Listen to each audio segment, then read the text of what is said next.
awaken to the truth. We ask the Most High bestow mercy upon them, all right, that they will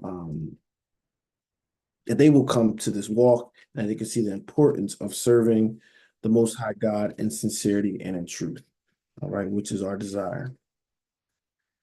All right, so we're going to do our reading. It's in Wisdom of Solomon, right? Wisdom of Solomon, chapter 10, right? Wisdom of Solomon, chapter 10. This don't say it's going to be a long one. I'm not really precepting. If you have something you want to share, make sure you bring it out, whether you unmute yourself or whether you throw it in the chat. But I'm not going all over the place with this chapter. Okay. All right. So Wisdom of Solomon, chapter 10. Okay. She preserved the first formed father of the world that was created alone and brought him out of his fall and gave him power to rule all things, right?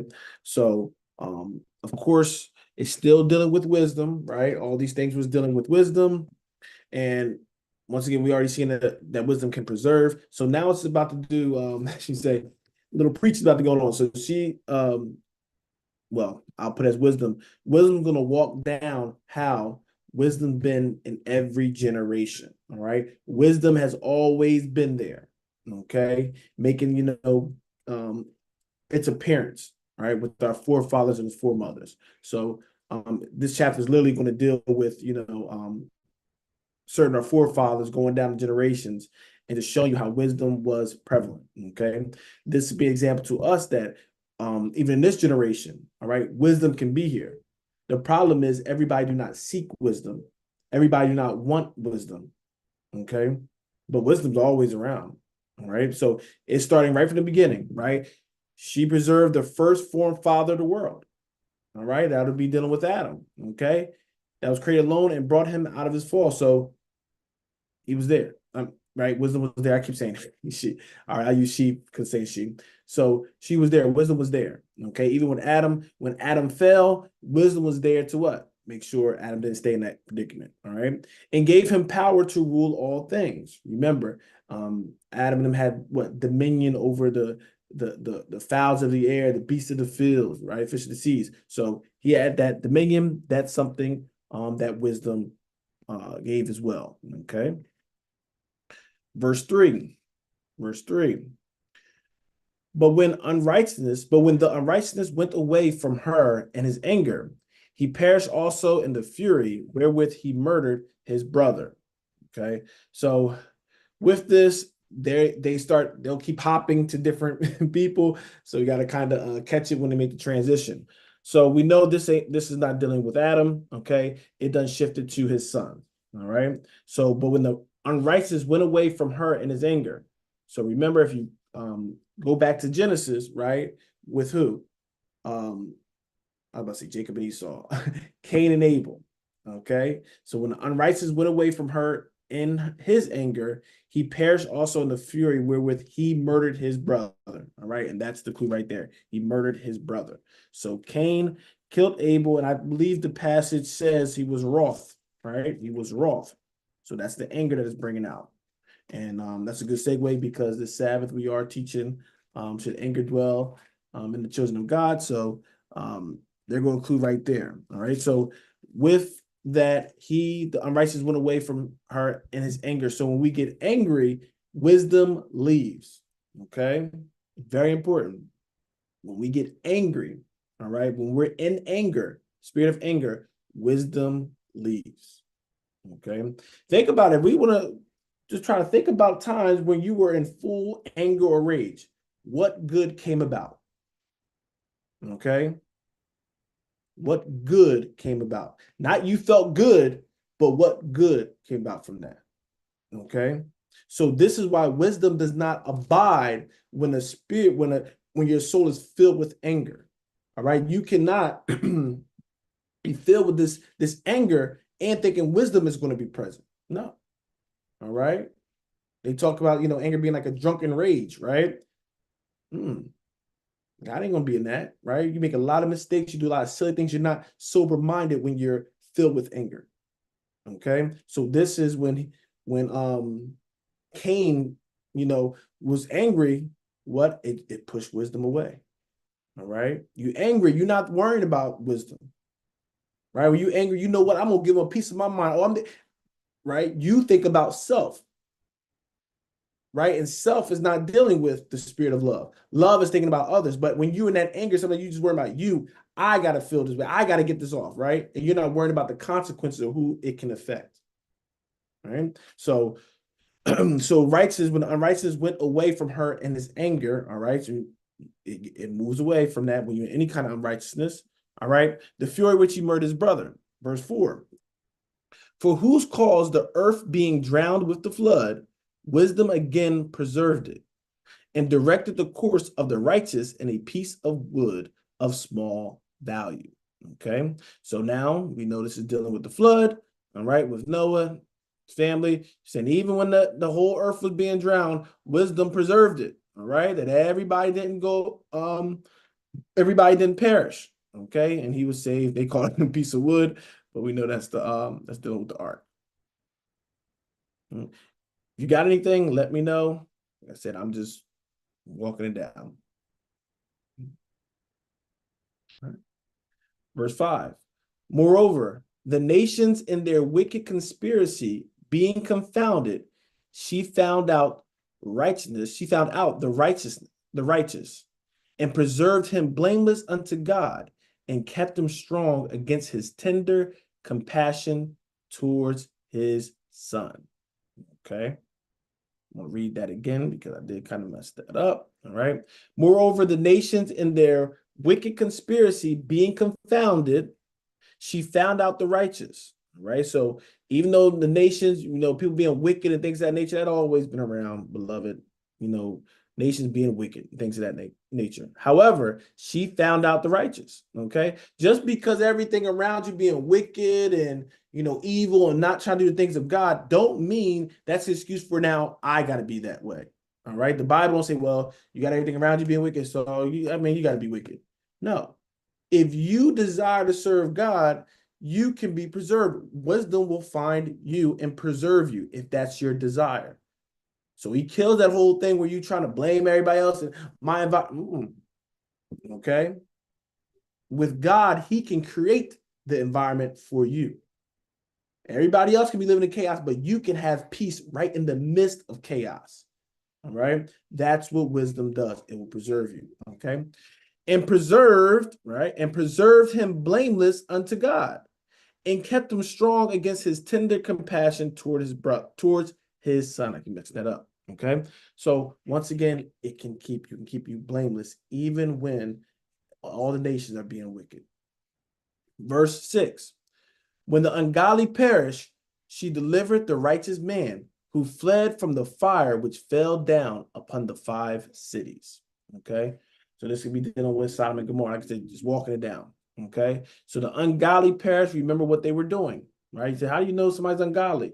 Look at the behavior, right? They was doing abominable things. The man with man, woman with woman kind, that kind of stuff, as well as other things I'm sure they were doing. All right. So the Most High, of course, sent fire and burned the area up. Okay. Verse 7. Of whose wickedness, even to this day, the wasteland that smoketh is a testimony, and plants bearing fruit that never came to ripeness. And a standing pillar of salt is a monument of an unbelieving soul. All right. So if you was guessing what this event was, everybody know the pillar of salt, done with Lot's wife. All right. That's a testament, right? They said unto unbelieving soul. Okay, because she truly believed in being obedient, she wouldn't have turned around. Okay. And once again, it's not that the place is literally smoking, but you'll see that. Like you'll see scriptures where I think Peter kind of referred to it as, almost like everlasting burning or fire stuff. So some things, beloved, it's not a literal thing. Like it's still smoking, but it was so devastating. It was so destructive that it's almost like that remains is still there. Okay. Verse 8.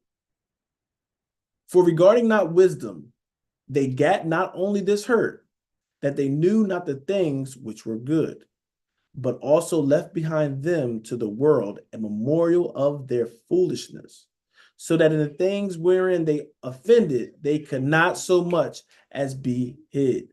Okay.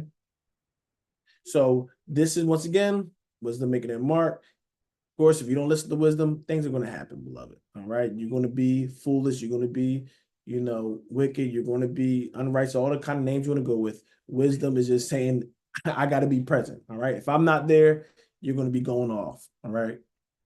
Verse 9, but wisdom delivered from pain those that attend upon her.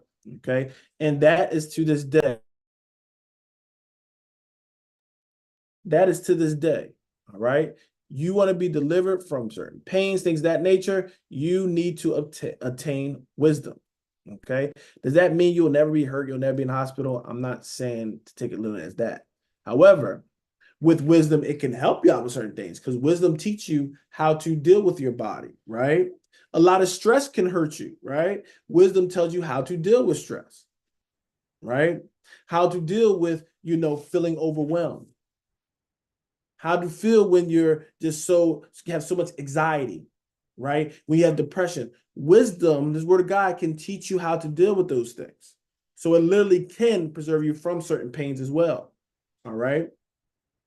But, we will go through some, tests and trials and certain things. And this flesh is just, it's flesh. So it's going to, break down. So it's not that you will never feel pain. However, wisdom can preserve you. All right. And really, if you go spiritually, the pain of sin as well. Okay. Verse 10, when the righteous fled from his brother's wrath, she guided him in right paths, showed him the kingdom of God, and gave him knowledge of holy things, made him rich in his travels, and multiplied the fruit of his labor. Now, like I said, he transferring, we're dealing with Lot and everything, in Sodom and Gomorrah. Now this is dealing with, Joseph. Okay. This is dealing with no, not Joseph. I'm sorry, not Joseph. Jacob. All right, Jacob and Esau. So the righteous fled from his brothers, right? So brother Pasfias dealing with the one, right? Wrath. She guided him in the right path. So remember, he was fleeing from Esau, going to his in-laws and all those kind of things. He's being preserved. All right. Showed him the kingdom of God and gave him knowledge of the holy things. So God was teaching him. Not going that. Made him rich in his travels and multiplied the fruits of his labor. So with everything he was doing, he was getting that favor. Even literally with the fruits of his labor, remember his father-in-law was trying to, kind of do him dirty, and he kept on being blessed. All right. Father-in-law was basically trying to curse him with certain things, but it always turned around to be a blessing. Wisdom saying that was me. Okay. Verse 11, and covetousness of such as in the covetousness of such as oppressed him, she stood by him and made him rich. All right. Once again, father-in-law was, I'm trying to take advantage of him, but guess what? That's not stronger than wisdom. Wisdom will still give you favor, even when somebody try to do you wrong. That's why we have to give it to the Most High. Okay.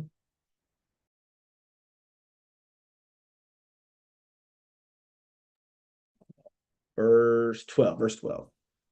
She defended him from his enemies and kept him safe from those that lay in wait. And in a sore conflict, she gave him the victory, that he might know that goodness is stronger than all. Verse 13. When the righteous was sold, she forsook him not, but delivered him from sin. She went down with him into the pit. All right. Once again, now we with brother Joseph. All right. Remember his brothers sold him, right? I think that was to his cousins, I believe, right? He was sold to his cousins. And even though he was sold, he was done wrong. Guess what? She forsook him not, because what? He desired wisdom. He desired to please the Most High. When you desire to please the Most High, it doesn't matter what people are trying and intending to do with you. You will still be preserved by wisdom. All right. So when the righteous was sold, she forsook him not, but delivered him from sin. All right. And sin can be what? You have to kind of connect it. Wages of sin is death. All right. So sin is death. So Instead of, even though he was sold and, delivered to be destroyed or whatever, she delivered him from, that sin. Okay. She went down, this is where we're explaining, she went down with him into the pit. Okay. That was to be for destruction, but she went there and preserved him. Okay. Because wisdom can go anywhere. Verse 14, and left him not in bonds till she brought him the scepter of the righteous. I'm sorry. And left him not in bonds till she brought him the scepter of the kingdom and power against those that oppressed him. As for them that had accused him, she showed them to be liars and gave him perpetual glory. Okay. So once again, we see that going.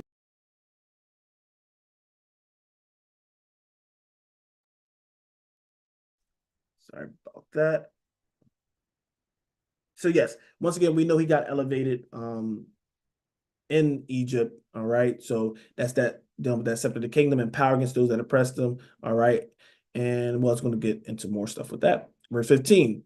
She delivered the righteous people and blameless seed from the nation that oppressed them. All right. So she delivered the righteous people. So that's dealing with the whole, dealing with the nation of Israel. All right. Delivered the righteous people and blameless seed from the nation that oppressed them. Okay. We were being oppressed. Definitely dealing with Egypt. She entered into the soul of the servant of the Lord and withstood dreadful kings and wonders and signs. All right. And this is something that we can apply to all of us, beloved. All right. Wisdom can come into us and, give us that favor, make us, stand strong. Okay. But also you can look at it as Moses as well, literally dealing with wonders and signs. Rendered to the righteous a reward of their labors, guided them in marvelous way, and was unto them for a cover by day and a light of stars in the night season. Okay. Once again, transition into Moses delivering them, and then also us being led out, right, of Egypt. Okay. So what? Guide us, and we got a reward from that labor. Okay.